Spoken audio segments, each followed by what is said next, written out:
Tapi yang jelas, makanya kenapa setiap pertanyaan-pertanyaan dari masa lalu selalu saya bawa ke masa kini. Gitu.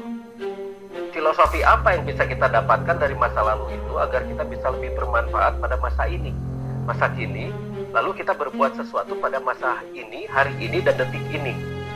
Makanya kita tidak akan pulang ke masa lalu dan selalu membangga-banggakan masa lalu tanpa berbuat di hari ini gitu loh.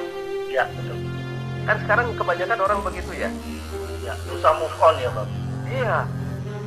Susah move on, apalagi move in begitu loh. Ya kenapa? Ngobrol tentang batu apa itu? Batu dormal. Dia tercipta bareng atau emang dia diletakkan? Oh, dormal itu diletakkan. Oke. Jadi Dormal itu dormal diletakkan. sendiri itu, tapi dia Diletakkan. diciptakan atau memang sudah ada dari alam, Bang? Bedanya diciptakan itu ya, kalau diciptakan itu dari tidak ada menjadi ada. Kalau dijadikan itu dari sesuatu yang ada dirubah menjadi bentuk yang baru. Nah, dormal itu dibuat atau dijadikan. Jadi itu buatan manusia dormal itu. Oke. Dormal itu buatan manusia, jadi tidak terbentuk secara alami. Itu fungsinya adalah untuk menjaga keseimbangan planet ini. Jadi dormal itu sendiri sebetulnya banyak fungsi, tapi salah satunya adalah alat anti gempa. Dormal itu dia dibuat oleh suatu kaum, namanya kaum Lemuria. Nah, kaum Lemuria itu membuat dormal itu yang ada di dalam tanah. Nah, dormal itulah yang bisa menyeimbangkan planet ini. Dan justru dormal itulah yang bisa mereduksi gempa dan gelombang dan getaran. Atau kalau perlu dormal itu yang salah satu fungsinya sebagai energi, begitu bisa. Akselerator dan sebagainya itu bisa dormal itu. Nah, kita balik lagi ke Ciremai. Banyak sekali yang menghubungkan antara Gunung Ciremai ini dengan folklore atau cerita rakyat. Cerita rakyat. Nah, orang boleh meyakini tentang yang namanya sosok seorang Prabu Siliwangi. Orang boleh meyakini tentang sebuah kerajaan yang bernama Pajajaran. Orang boleh meyakini semua filosofi-filosofi yang ada di dalam cerita-cerita tersebut. Tapi kita akan berbicara fakta. Dan kita akan memanfaatkannya itu untuk kekinian. Dan makanya kenapa kita tidak akan membahas sesuatu yang masih debatable tentang Prabu Siliwanginya itu sendiri, tentang kerajaan Pajajarannya itu sendiri, dan tentang apapun folklore masyarakat tentang kerajaan dan rajaannya tersebut. Tapi kita lihat filosofi yang ada di sana. Contoh, mengapa disebut Pajajaran, bukan Pajaratan? Tahu nggak bedanya Pajajaran dan Pajaratan? Saya kurang tahu, Bang. Kalau Pajaratan itu artinya kuburan. Oke. Ya, bahasa Sunda. Pajaratan itu artinya kuburan. Kalau Pajajaran itu semuanya sejajar. Semuanya sejajar. Kita tidak perlu membicarakan hal-hal tentang apapun yang diyakini orang-orang yang masih debatable dan multitafsir. Pernah nggak orang itu menemukan kerajaan Pajajaran? Itu ada mitosnya bahwa Itu mitos kan? ya ada cerita Itu mitos kan? Ya, itu mitos. Tapi secara fakta, di manakah kerajaan Pajajaran itu? Nggak ada kan ya? Nggak ada, memang nggak ada. Coba dicari. Gali di mana-mana itu nggak ada. Pajajaran itu sendiri itu secara filosofi itu adalah ketika kita semuanya itu satu jajar. Ketika satu pemimpin dan pemimpin yang lain itu berkoordinasi dengan baik, karena seorang manusia itu adalah pemimpin. Kino pemimpin, saya pemimpin, siapapun yang ada di manusia itu adalah pemimpin. Antara satu pemimpin dan pemimpin itu bukan garis komando, tapi garis koordinasi. Jadi antar manusia itu kesetaraan. Makanya disebut Pajajaran, semuanya sejajar. Dan yang ada adalah keprabuan yang saling mewangikan atau silih wangi. Nah, itu kita ambil filosofinya dulu lah sekarang.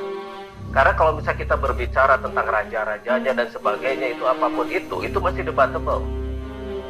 Orang boleh yakin atau boleh tidak, itu pilihan mereka. Tapi kita ambil jalan yang netralnya, yaitu di filosofinya. Jadi filosofi dari Prabu Siliwangi sendiri adalah setiap prabu yang ada di dalam manusia itu akan selalu saling mewangikan satu dengan yang lainnya. Makanya disebut keprabuan Siliwangi. Jadi kita akan saling asah, saling asih, dan saling asuh, begitu kan? Itu filosofinya ya. Kita akan mengasah satu orang dengan yang lainnya, akan mengasihi mereka, dan akan selalu mengasuh apabila mereka butuh pertolongan dan butuh dibantu apapun. Makanya istilah Pajajaran itu selalu ada asah, asih, asuh, begitu kan ya? Dan keprabuan itu adalah silih wangi, itu saling mewangikan, saling memakmurkan. Itulah Pajajaran, dan semuanya tidak ada strata. Semuanya sama. Kita saling membantu, dan semuanya, karena semuanya pemimpin, yang ada adalah koordinator. Itulah Pajajaran. Jadi hanya mengkoordinasikan semuanya. Jadi semuanya sudah gemah ripah loh jinawi, saling asah, saling asih, dan saling asuh. Itulah Pajajaran. Makanya kenapa tidak ada kerajaan? Karena semuanya juga kalau di tataran Sunda itu dari kayu dibuatnya juga, begitu loh. Kayak bangunan-bangunan itu dari kayu, tidak ada yang dari batu. Makanya dia tidak ada bentuk permanennya. Tidak ada. Pahit ya. Tidak ada. Semua yang datang dari luar itu biasanya menggunakan batu, biasanya begitu gitu. Tapi ada juga yang Kalau tidak. pengaruh dari luar ya Bang. Iya, pengaruh dari luar itu biasanya ada batu. Misalnya pengaruh-pengaruh dari kaum Rama atau India, atau pengaruh-pengaruh dari budaya-budaya asing lah. Karena kebanyakan di kita itu yang diakui itu adalah budaya-budaya impor. Budaya sendiri itu banyak yang meninggalkan dan bahkan banyak yang membuli. Tapi kan Ya, sekarang itu termasuk lebih canggih dulu Bang, karena dari seni musik nih. Iya. Kan mereka masih pakai kayu, petik, terus kulit, sedangkan kita sudah pakai tembaga ya Bang. Begini.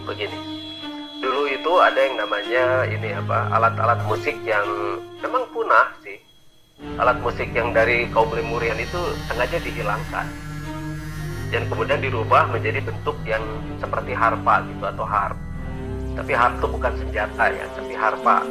Dan bentuknya itu seperti dawai-dawai dan sebagainya. Memang iya, bukan hanya dari tembaga, tapi logamnya itu logam keraiman, logam campuran. Jadi itu lebih baik, dan itu suara itu jauh lebih baik daripada yang lain, karena itu langsung suaranya itu menggunakan konduktor yang sangat baik. Bukan tembaga, itu sudah lapis emas ya, keraiman itu sudah lapis emas. Nah, jadi suaranya itu sudah luar biasa, dan itu terdengarnya itu luar biasa, dan itu sangat mempengaruhi jiwa, bisa menyemangatkan atau bisa menurunkan stres dan sebagainya. Nah, Sampai ke buat healing ya. iya, sangat-sangat, bukan hanya healing, itu ke semua arah. Semua arah, bukan hanya Ke semua arah, tapi dia semua arah juga. bisa. Itu ke semua arah lah. Kita mau pakai apa itu? Yang namanya juga suara. Suara itu bisa untuk memecahkan sesuatu kan, kalau sangat tinggi kan. Bisa memecahkan pembuluh darah orang, bisa memecahkan kaca, bisa memecahkan apapun itu gelombang suara itu. Asal bagaimana kita men-settingnya. Nah, kita balik lagi pada Ciremai tadi ya. Air kehidupan yang sangat bermanfaat bagi masyarakat. Sebetulnya ada sesuatu di sana, di Gunung Ciremai tersebut.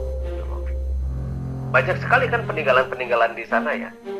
Peninggalan-peninggalan peradaban. Kemudian anomali magnetiknya itu di beberapa tempat itu sangat tinggi, begitu kan ya. Prasasti juga masih ada. Batu-batu prasasti masih ada, tapi yang jelas itu bukan dari Lemuria. Batu-batu prasasti itu biasanya itu pengaruh dari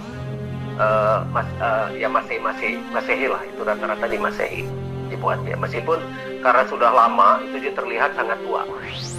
Jadi tapi yang penasaran nih masalah Lemurian. Kan Lemurian datang dulu dan dia membuat batu untuk mengikat dan sebagainya. Berarti Lemurian itu tepatnya berapa abad yang lalu? 80.000 tahun sebelum Masehi kalau misal untuk yang baru